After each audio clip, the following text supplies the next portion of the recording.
हाय दोस्तों, मेरा नाम विकास है।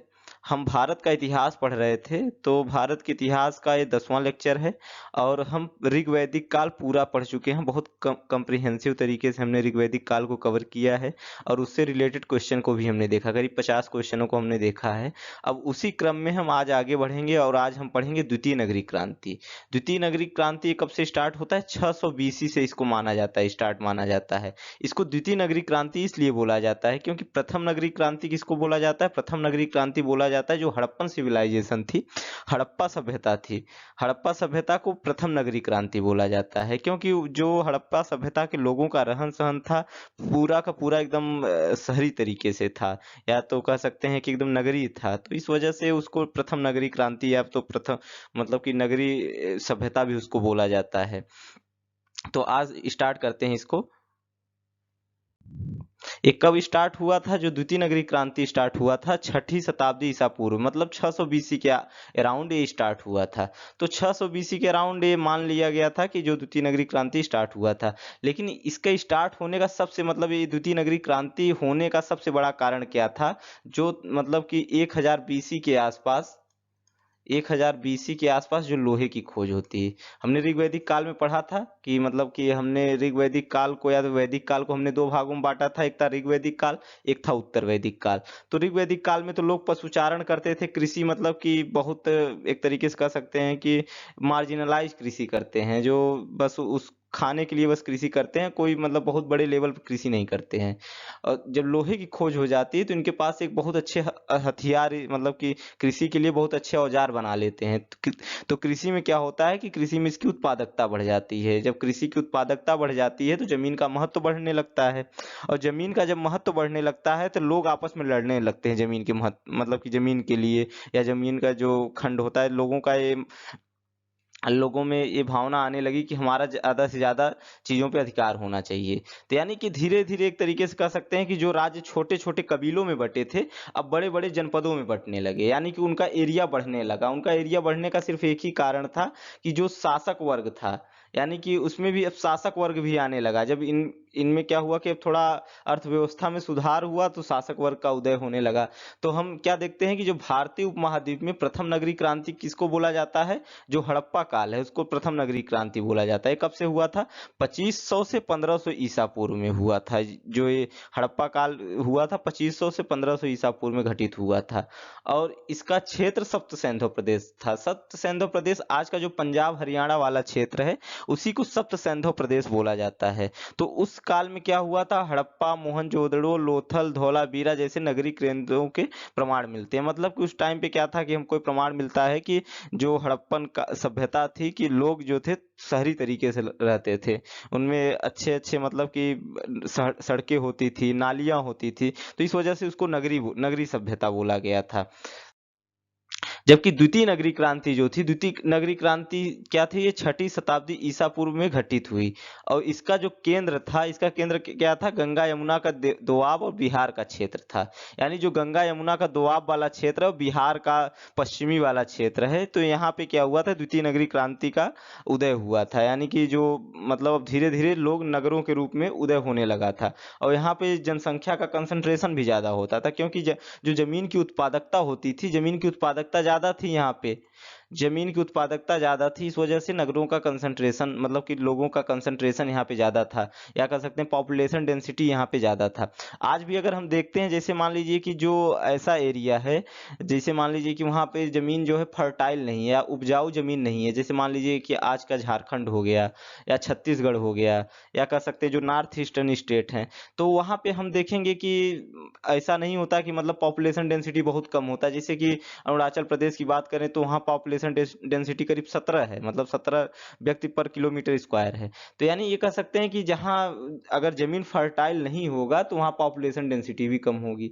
तो यहाँ पे क्या हुआ कि जो ये गंगा यमुना का दोआब वाला क्षेत्र था, यहाँ की जमीनें बहुत फर्टाइल होती थी। जब जमीनें फर्टाइल थी इस वजह से लोगों का कंसंट्रेशन बढ़ने लगा। जब कंसंट्रेशन बढ़ने लगा या पॉपुलेशन डेंसिटी बढ़ने लगा यहाँ पे, तो लोगों के अंदर जमीनों पे ज़्यादा से ज़्यादा अधिकार करने की भावना जगने लगी, और इस वजह से बड़े बड़े राज्यों का उदय होने लगा, या तो कह सकते बड़े बड़े जनपदों का उदय होने लगता है यहाँ पे। तो नगरीय क्रांति शब्द का सर्वप्रथम प्रयोग किसने किया था? गार्डन चाइल्ड ने अपनी पुस्तक द अर्बन रेवोल्यूशन में किया था। गार्डन चाइल्ड ने अपनी पुस्तक द अर्बन रेवोल्यूशन में किया था। अब उत्तर वैदिक काल में क्या हुआ था कि उत्तर वैदिक काल में जैसे जैसे लोगों की आय बढ़ रही थी, तो उस टाइम पे जो धर्म था, जो सनातन धर्म था, उसमें विसंगतियां भी बढ़ रही थी। तो विसंगतियां बढ़ने की वजह से बहुत से नए धर्मों का उदय होता है। तो इन नए धर्मों में जैसे बौद्ध धर्म, जैन धर्म और अलग अलग धर्म या तो बहुत से संप्रदायों का उदय होता है। तो उन विसंगतियों को कम करने के लिए, जो उन धर्मों में विसंगतियां थी उनको कम करने के लिए, तो जो बुद्ध काल था, तो बुद्ध काल में क्या था? नगरों का जो उदय होता है तेजी से होता है। नगरों का उदय तेजी से होता है। इसका कारण क्या क्या था? इसमें कारण था शासक वर्ग का उदय। शासक वर्ग का उदय इसलिए हो गया क्योंकि जब लोगों का आय बढ़ने लगी कृषि से, तो कृषि पे इनका फोकस ज्यादा हो गया। जब कृषि पे फोकस हो गया तो लोग एक तरीके से बहुत बड़े एरिया पे, मतलब कि बहुत बड़े एरिया पे कब्जा करने की कोशिश करने लगे। तो जो बहुत बड़े एरिया पे शासन करता था तो वो शासक वर्ग होता था, मतलब कि बहुत बड़े बड़े एरिया पे लोग शासन करने लगे। और इस टाइम पे क्या हुआ कि मुद्रा का प्रचलन हुआ। यानी कि जब मतलब कि नगरों का तेजी से उदय यही इसी कारण हुआ कि मुद्रा का प्रचलन भी हुआ प्लस शासक वर्ग का उदय भी हो गया। तो अलग अलग शासक वर्ग जो थे एक दूसरे से लड़ते रहते थे अपने उसके राज्य के विस्तार के लिए या तो अपने जनपद के विस्तार के लिए। फिर क्या हुआ, जब इसमें मुद्रा का प्रचलन हुआ तो व्यापार और वाणिज्य का विस्तार हुआ। यानी कि एक जनपद दूसरे जनपद में लोगों का व्यापार बढ़ने लगा जब मुद्रा का उदय हुआ। तो फिर इसमें क्या हुआ कि लेखन कला का भी विकास हुआ। जब लोग थोड़ा स्थायी हुए तो लेखन कला और इन सब पे जोर देने लगे, तो लेखन कला का भी विकास हुआ इस टाइम पे। और सुव्यवस्थित कर व्यवस्था, ताकि अधिशेष उत्पादन शासन वर्ग के हाथ में पहुंचता रहे। यानी कि एक सुव्यवस्थित कर व्यवस्था बनाई गई, जिससे क्या होता था कि जो अधिशेष उत्पादन होता था, जो मतलब कि खाने के बाद जो उत्पादन बचे उसको अधिशेष बोला जाता है।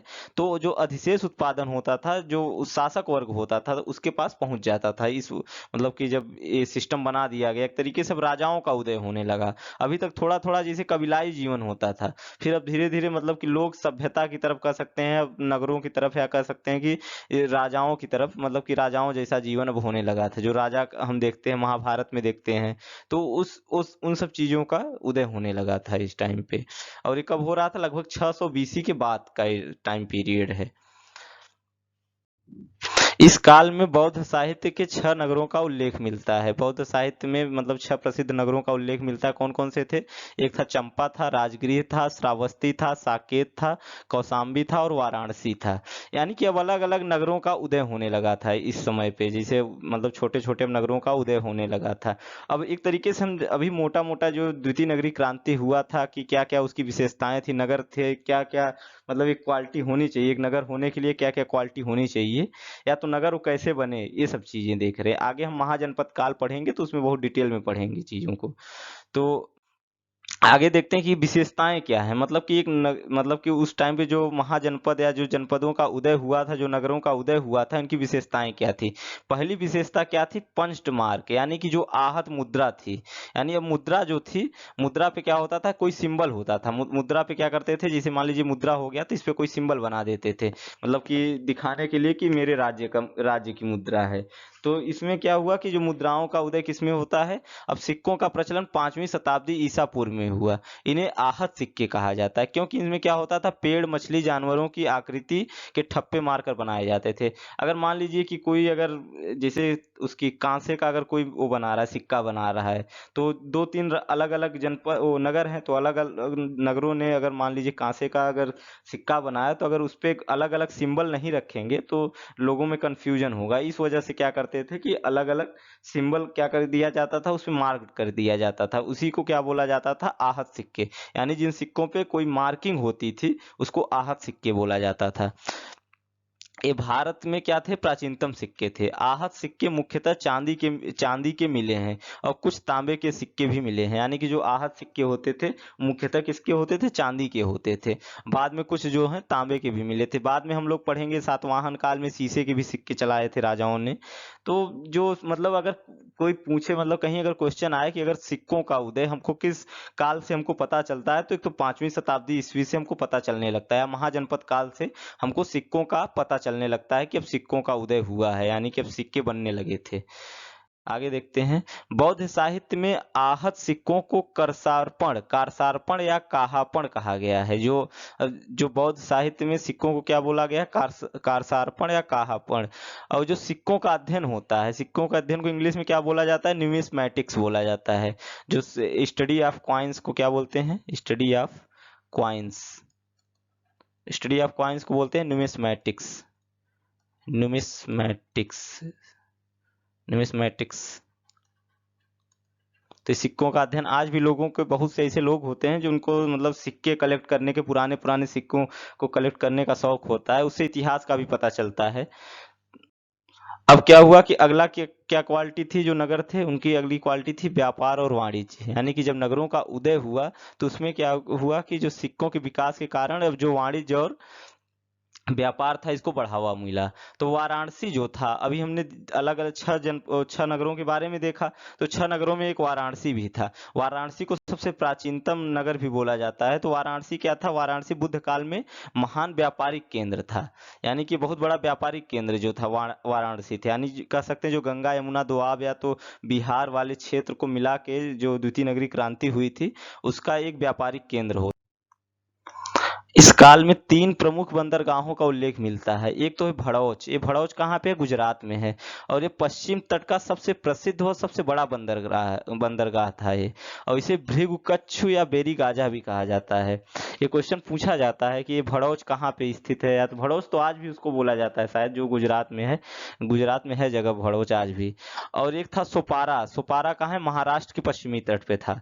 महाराष्ट्र कहाँ पे, एक तरह अगर इसकी मतलब कि महाराष्ट्र भारत के पश्चिम में है, तो ये कहाँ था, महाराष्ट्र के भी पश्चिमी तट पे होता था। यानी कि जो अरब सागर है वहां पे ये बंदरगाह होते थे। और एक है ताम्रलिप्ति।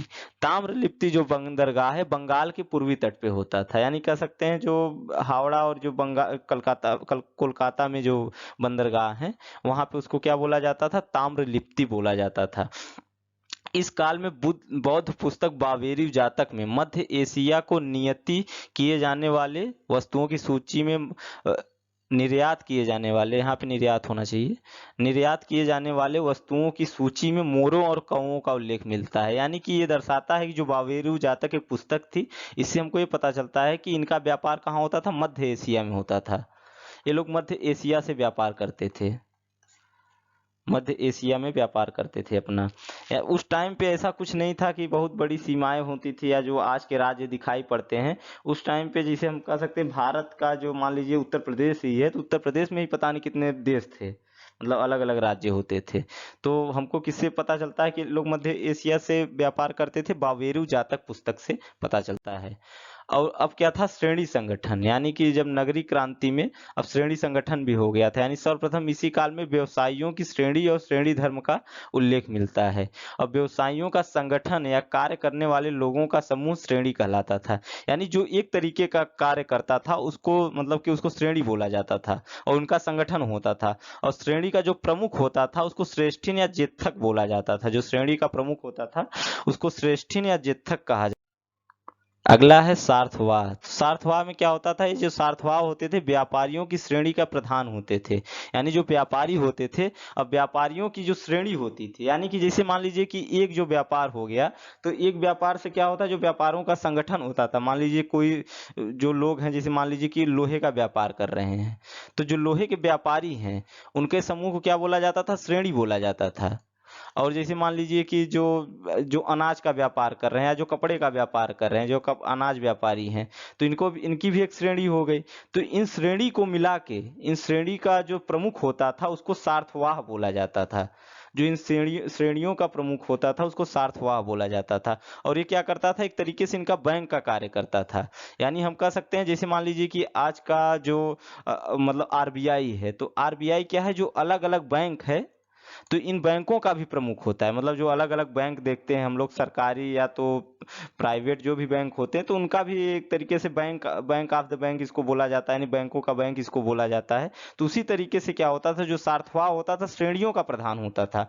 और इसमें क्या होता था, वस्तुओं का ये क्या करता था, वस्तुओं का मूल्य और मजदूरी भी तय करता था। यानी जो वस्तुओं का मूल्य क्या होना चाहिए, मजदूरी कितनी होनी चाहिए, इन सबको कौन तय करता था, जो सार्थवाह होता था यही तय करता था। आज हमने देखा, मतलब संक्षिप्त तरीके से, कि जो मतलब कि जो द्वितीय नगरी क्रांति हुई थी उसमें क्या क्या उसकी विशेषताएं थी, कि लोग कैसे, मतलब उस टाइम पे क्या व्यापार होता था और कैसे लोग रह रहे थे, तो उसके बारे में हमने देखा। अब आगे हम देखेंगे कि महाजनपद काल के बारे में हम देखेंगे। तो ओके, थैंक यू।